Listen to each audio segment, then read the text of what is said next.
बिस्मिल्लाहिर्रहमानिर्रहीम। अस्सलामुअलैकुम। आज इस वीडियो में हम बनाएंगे मीठी टिक्कियाँ। बहुत ही मज़ेदार ये मीठी टिक्कियाँ तैयार हो जाएंगी। और मज़े की बात ये कि हमें इसके लिए बहुत सारी चीज़ें नहीं चाहिए, सिर्फ 3 चीज़ों के साथ हम ये मीठी टिक्कियाँ बना लेंगे। घर पे इसे बनाना बहुत ही आसान है। तो यहाँ हमने मैदा लिया है, चीनी लिया है और घी या ऑयल लेना है हमें। तो इन तीन चीज़ों के साथ मीठी टिक्कियाँ तैयार होंगी। मैदा हमने यहाँ 2 कप लिया है, चीनी 3/4 कप लेना है और ये जो ऑयल है वो हमने 3 टेबलस्पून के बराबर लिया है। इसको हम गूंदेंगे। गूंदने के लिए उसी तरह हमें गूंदना है जैसे हम रोटी का आटा गूंदते हैं।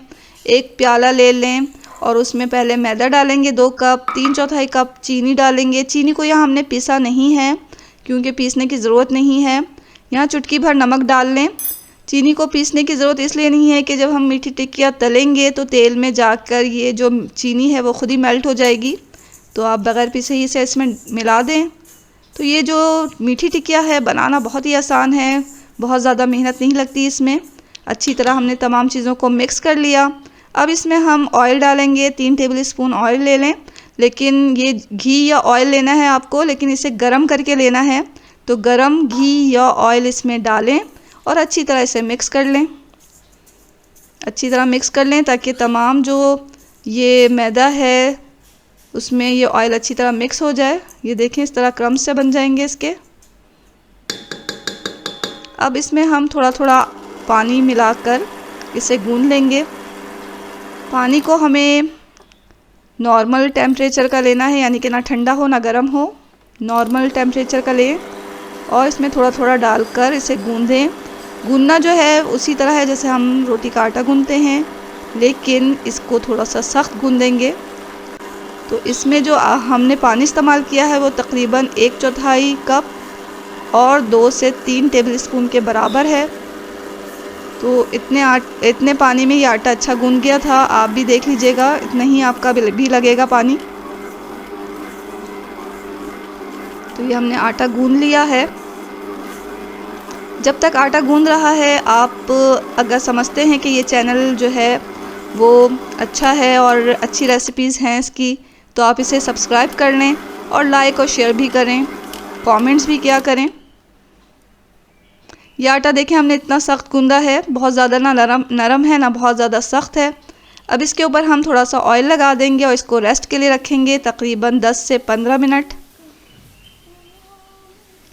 जब तक ये आटा हमने रखा है, अब हम चूल्हे पर रख देंगे कढ़ाई और इसमें डालेंगे तेल। तेल को हम गरम कर रहे हैं यहाँ पर।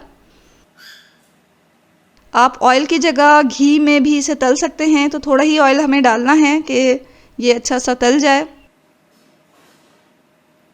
मीठी टिक्किया का आटा लेंगे और इसको हमने रख दिया था रेस्ट के लिए और 15 मिनट के बाद हम इसे लेंगे और इसके 2 से 3 पेड़े बनाएंगे। एक पेड़ा लें, उसे बेलना है हमें। ऑयल लगा लें अच्छी तरह चकले पे और बेलन पे, जिस पे आप इसे बेलेंगे उसमें अच्छी तरह ऑयल लगा लें, क्योंकि इसमें हमें खुश्क आटा नहीं लगाना। ऑयल लगाकर इसे अच्छा बेल लें। पतला बेलना है, जितना पतला होगा उतनी ही आपकी अच्छी टिक्कियाँ तली जाएंगी और जल्दी तलेंगी और अंदर तक पकेंगी। तो इसे ज़्यादा मोटा नहीं रखें, पतला ही रखें। यहाँ हमने इसे बेला और एक ग्लास की मदद से इसके शार्प किनारे थे उससे हमने काट लिया है। आप किसी भी प्याले से या कुकी कटर जो होता है उससे भी काट सकते हैं, या इसी तरह ग्लास ले लें और काट लें। तो ये हमारी मीठी टिक्कियाँ कट गई हैं। ऑयल हमारा गर्म हो गया है, बहुत ज़्यादा गर्म नहीं करना। तो आप पहले ऑयल में थोड़ा सा आटा डाल के देख लें कि आपका आटा जल तो नहीं रहा। ऑयल इतना गर्म होना चाहिए कि जब हम मीठी टिक्कियाँ इसमें डालें तो इस तरह के बबल्स निकलें, और बहुत ज़्यादा गर्म होगा तो ये मीठी टिक्कियाँ जाते ही उसमें जल जाएंगी। तो हल्का हमें इसे गर्म रखना है, लेकिन बहुत ठंडा नहीं होना चाहिए। तेल इस तरह होना चाहिए कि इसमें से इस तरह बबल्स निकलने चाहिए, गर्म इतना हो। ठंडे तेल में डालेंगे तो मीठी टिक्कियाँ जो है वो टूट सकती है आपकी। तो इस बात का बहुत ख्याल रखें, तेल गर्म भी हो, बहुत ज़्यादा गर्म भी ना हो। यहाँ हमने मीठी टिक्कियाँ डाल दी। बहुत ज़्यादा मीठी टिक्कियाँ ना डालें, क्योंकि इस तरह क्या होता है कि तेल में तलते वक्त ये टिक्कियाँ जो हैं वो फूलेंगी भी, तो इसलिए इनको जगह चाहिए होगी। तो आप कम से यानी कि इतना डालें जितनी गुंजाइश है कढ़ाई में। थोड़ी देर से ऐसे ही तलने दें और इसमें चमचा नहीं चलाएं, क्योंकि ये जो है अभी शुगर मेल्ट हो रही है तो ये नरम होती है, टूट सकती है। तो जब एक तरफ से थोड़ी सी ये पक जाए तो आप इसे फिर आराम से पलट दें और बहुत आहिस्ते से हल्के हाथों के साथ इसे पलटें।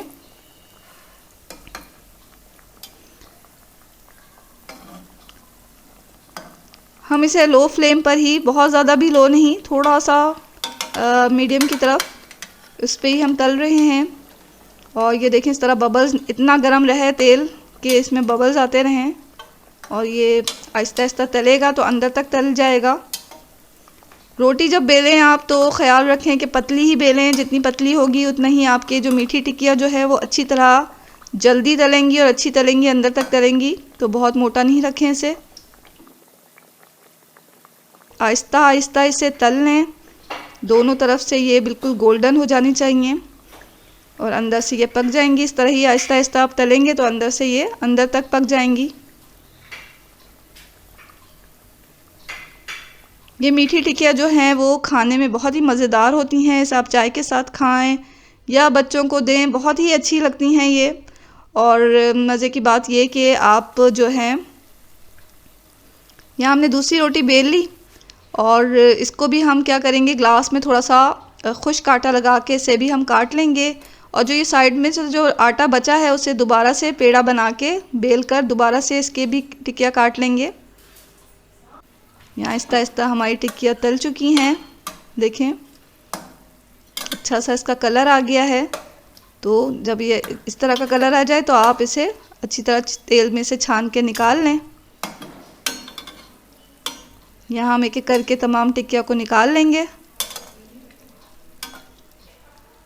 देखें क्या ज़बरदस्त ये मीठी टिक्कियाँ तैयार हुई हैं और क्या इसका कलर आया है। अभी मीठी टिक्कियाँ क्योंकि बहुत गर्म होती हैं तो ये नरम हैं, इसे ठंडा करेंगे हम फिर सर्व करेंगे। ये देखें क्या ज़बरदस्त ये बनी हैं। ये मीठी टिक्कियाँ जो है वो सिर्फ 3 चीज़ों के साथ बनी है और खाने में बहुत ही मज़ेदार है। तो आप इसे ज़रूर ट्राई करिएगा और इसी रेसिपी से ट्राई करिएगा। तो यहाँ हमने तमाम निकाल दिया, मीठी टिक्कियाँ जितनी भी हमने तली थी सब निकाल दी। अब हम जितनी भी टिक्कियाँ हमने काटी हैं सबको इसी तरह तल लेंगे और ये बेइंतहा लजीज़ मीठी टिक्कियाँ तैयार हैं। इसको पहले ठंडा करें और फिर सर्व करें। बहुत ही अच्छी बनी है ये और शाम की चाय के साथ इसे पेश करें। बच्चों को लंच बॉक्स में भी दिया जा सकता है इसे। और ये बहुत सख्त नहीं होती, क्रिस्पी होती हैं और अंदर से बहुत मज़ेदार सॉफ्ट होती हैं। ये देखें शुगर कितना इसमें मेल्ट हुआ है। अब ये ठंडी होंगी तो और ज़्यादा ये अच्छी हो जाएंगी। ठंडा करके ही इसे पेश करें, गर्म में थोड़ी इसमें शुगर मेल्ट हुआ है। ये देखें अंदर तक पकी हुई है और बहुत ही मज़ेदार और बहुत ही क्रिस्पी, इसका जो ऊपर का लेयर है बहुत ही क्रिस्पी है। तो इस तरीके से आप मीठी टिक्कियाँ बनाएं। आप 3 चीज़ों के साथ इसको बड़ी आसानी से घर पे तैयार कर सकते हैं। तो ज़रूर ट्राई करें इस मज़ेदार से मीठी टिक्कियाँ की रेसिपी को और दुआओं में हमेशा याद रखें। इसके साथ ही अल्लाह हाफ़िज़।